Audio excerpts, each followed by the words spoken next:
Herkese merhabalar sevgili dostlar. Şimdi bugün klimanın montajını yapacağız. Neler yapılıyor size göstermek istiyorum.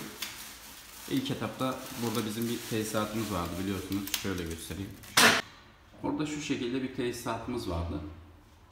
Onu şimdi açtı şöyle maket bıçağıyla. Kablolar falan ortaya çıkardı. Evet, bu şekilde açıldı jelatini.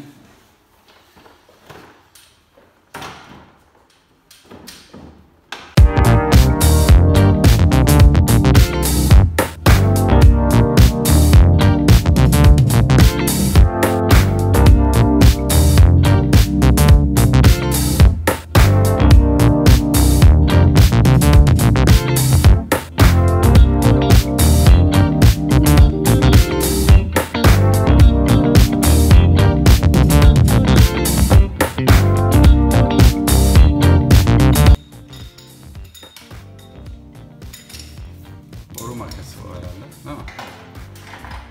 Şu kırmızı aletin adı boru makası.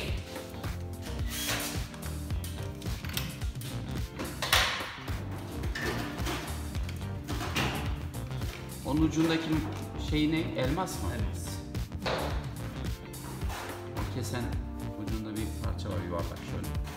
O elmas arkadaşlar. Bakır boruları. Bunlar bakır malumunuz. Bunlar bakır olduğu için bakırı kesmek için kullanılıyor. Ray alıyorsun. Hı? Ray alıyorsun. Ray alıyorsun. Yaptığın işlemin adı mı? Evet. Diş açmak gibi bir şey mi oluyor yani? Hayır, burun ağzındaki çapağı alıyorsun. Her borunun ağzındaki çapağı. Garaj yapalım.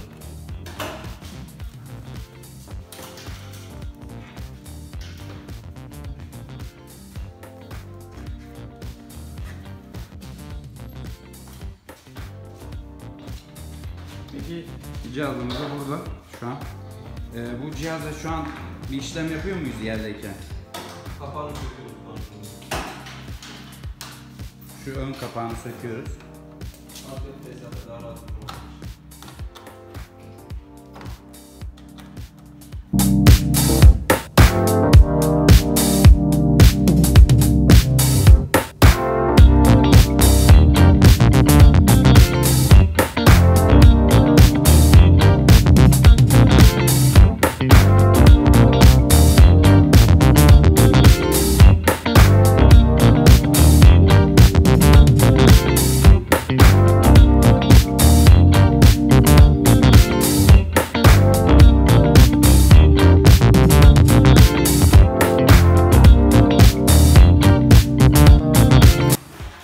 Rekorları bağlandı. Şu kesilen parçaların ağızlarına.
Özelliğimiz kalın bant kullanışımız. Daha iyi yapışması için. Hı? Kalın bant kullanışımızın diyorum sebebi daha iyi yapışabilmesi için. İnce bant da ince. Bunun sana kalın bant kolay kolay salmaz.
Böylelikle montajımız bitmiş oldu.